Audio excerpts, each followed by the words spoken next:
అందరికీ praise lord. ఈరోజు April 19వ తారీఖు దేవుని వాక్య ధ్యానాన్ని మనము చూసుకుందాం.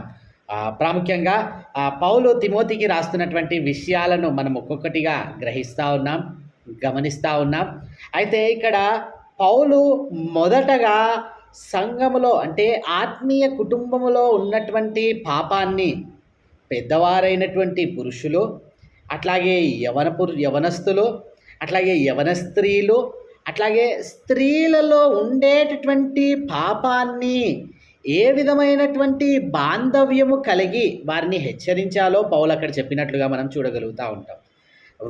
అక్కడ మనం చూసినట్లయితే వృద్ధుని అంటే పెద్దవారిని తండ్రిగా భావించి, అట్లాగే స్త్రీలను తల్లిగా భావించి, అలాగే యవన స్త్రీలను పురుషులను సహోదరులుగా సహోదరులుగా భావించి వారిని హెచ్చరించాలని, అంటే ఇదంతా కూడా మనం ఆలోచించినట్లయితే ఇదొక కుటుంబ బంధుత్వము మీద ఆధారపడుతూ పౌలు తిమోతిని ముందుకు తీసుకొని వెళ్తున్నటువంటి విధానమును మనం అక్కడ చూస్తూ ఉన్నాం.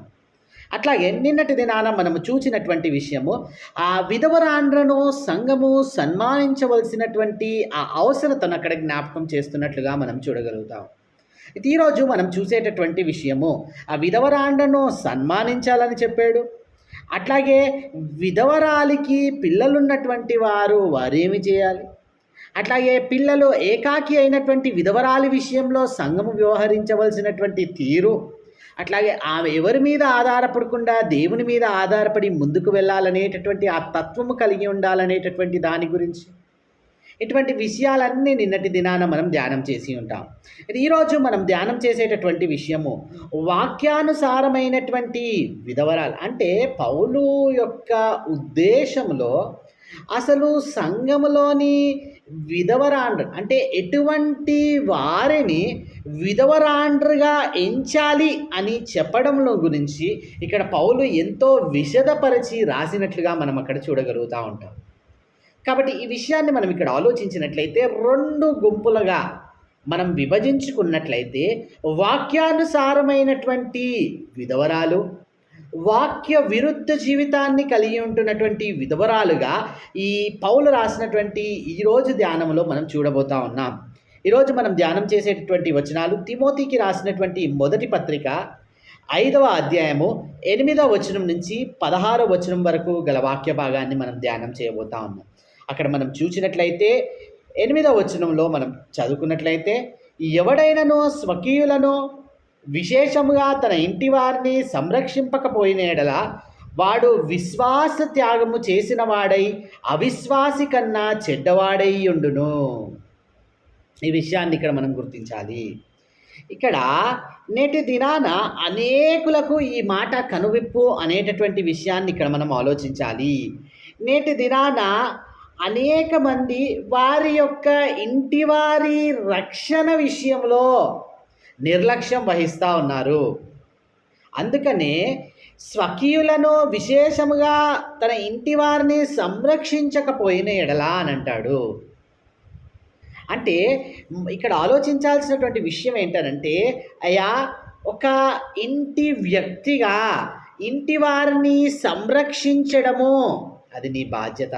ఒకవేళ నువ్వు ఆ విధంగా సంరక్షించకపోతే విశ్వాస త్యాగము చేసిన వాడే, అంటే విశ్వాసము నుండి వైదొలిగిన వాడిగా ఇక్కడ పౌలు ఎంచుతూ ఉంటూ అంటాడు కదా, అవిశ్వాసి కన్నా చెడ్డవాడిగా ఉండును అని అంటాడు. అంటే ఇక్కడ లిటరల్గా చెప్పాలంటే, అయ్యా అసలు నువ్వు విశ్వాసిగా ఉండడం కన్నా నీకన్నా కూడా ఆ ఇంటి వారిని సంరక్షించేటటువంటి అవిశ్వాసి మేలు కదా. ఈ మాట మనకు కనువిప్పు కలిగించారు. కాబట్టి ప్రాముఖ్యంగా ఇక్కడ ఇంటి వారిని సంరక్షించేటటువంటి బాధ్యతగా ఒక విశ్వాసిగా నీ మీద ఉంటుంది. నీవు రక్షించబడినటువంటి వాడవైతే నీ ద్వారా నీ ఇంటినంతా నీవు సంరక్షించుకోవాలి అనేటటువంటి ఆలోచనను జ్ఞాపకం చేస్తూ ఇప్పుడు ఇక్కడ విధవరాండ్రను గురించి ప్రస్తావిస్తూ అంటాడు 9వ వచనంలో, 60 ఏండ్ల కంటే తక్కువ వయస్సు లేక ఒక్క పురుషునికే భార్య అయి సత్క్రియలకు పేరు పొందిన విధవరాలు పిల్లలను పెంచి పరదేశులకు ఆతిథ్యమిచ్చి పరిశుద్ధుల పాదములు కడిగి శ్రమపడు వారికి సహాయము చేసి ప్రతి సత్కార్యము చేయబూనుకొనినదైతే ఆమెను విధవరాండ్ర లెక్కలో చేర్చవచ్చును.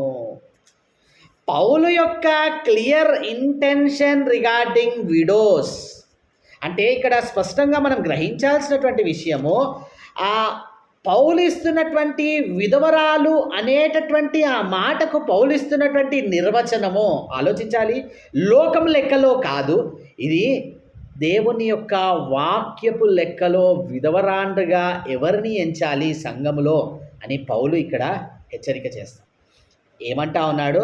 60 ఏండ్ల కంటే తక్కువ వయస్సు లేక, అంటే ఫస్ట్ కండిషన్ 60 ఏండ్ల కంటే ఎక్కువ ఉండాలి.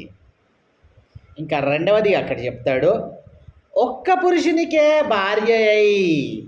అంటే ఆలోచించాల్సినటువంటి విషయము, నేటి దినాన విధవరాలుగా లేకపోతే ఆ భర్తలను వదిలేసినటువంటి వారిగా అనేక మంది స్త్రీలను మనము చూడగలుగుతున్నామనంటే వారు కామార్తురత గలవారై లేకపోతే వ్యభిచార మనస్సు గలవారై వారి భర్తలను వదిలేసినటువంటి వారు అనేకులు లేకపోలేదు.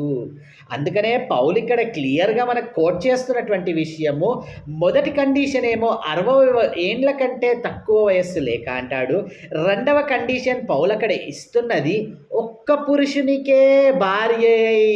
అంటే ఇక్కడ ఒక్క పురుషునికే భార్య లేదా ఒక్క స్త్రీకే భర్తగా ఉండేటటువంటి ఆ క్రమము ఎంత ఇంపార్టెంటో, ఎంత వాక్యానుసారమైనటువంటి విషయమో ఇక్కడ మనం గమనించాలి.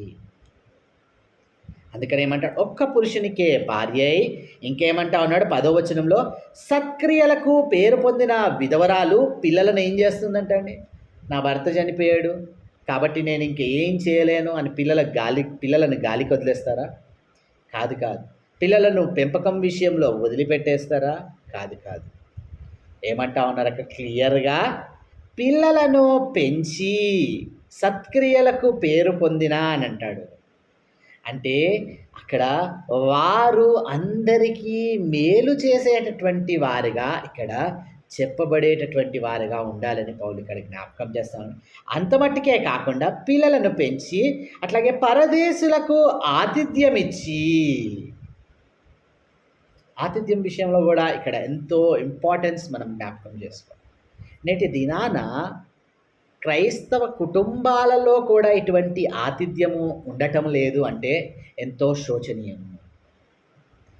ఆతిథ్యము ఇవ్వవలసినటువంటి అవసరత పౌలు ఈ వచనాల్లో ఎందుకు జ్ఞాపకం చేస్తూ ఉన్నాడో ఇక్కడ ఆలోచించాలి. అంటే ఆతిథ్యం ఇచ్చేటటువంటి వారిగా, అంత మటుకే కాకుండా పరిశుద్ధుల పాదములు కడిగి శ్రమపడు వారికి సహాయము చేసి ప్రతి సత్కార్యము చేయబూనుకొనినదైతే ఆమెను విధవరాండ్ర లెక్కలో చేర్చవచ్చును. పరిశుద్ధుల పాదములు కడిగి అంటే ఇక్కడ ఆలోచించాల్సినటువంటి విషయం, దైవజనులను ప్రేమించేటటువంటి విషయం స్త్రీగా, లేదా దేవుని యొక్క పరిచర్యను ప్రేమించేటటువంటి స్త్రీగా, ఇటువంటి విషయాలు ఆలోచిస్తూ అట్టి బుద్ధి కలిగినటువంటి వారై, ఇంకా అక్కడ చెప్పబడుతున్నటువంటి శ్రమపడు వారికి సహాయము చేసి ప్రతి సత్కార్యము చేయబూనుకొనినదైతే, అంటే ఎప్పటికీ వాళ్ళ మనసులో వారి ఆలోచనలు ఏముండాలంటా ఉన్నాడు క్లియర్గా, మేలు చేసేటటువంటి విషయాలను గురించే వారి ఆలోచనలో ఉండాలి. అప్పుడు ఏం చేయవచ్చు అంటాడు? Then you can consider her to be a widow in the church. అంటే అప్పుడు నీవు ఆమెను సంఘంలో ఒక విధవరాంట లెక్కలో చేర్చవచ్చు. అంటే ఒకవేళ ఇటువంటి వాటిల్లో ఏది కొద్దిగా ఉన్నా కూడా ఏం చేయొద్దండి, విధవరాంట లెక్కలో చేర్చవద్దని పౌలు యొక్క ముఖ్య ఉద్దేశం ఇక్కడ స్పష్టం. అట్లాగే ఇది వాక్యానుసారమైనటువంటి విధవరాలు ఇవి కలిగి ఉండేటటువంటి ఆ లక్షణాలు మనం చూసాము. రెండవదిగా వాక్య విరుద్ధమైన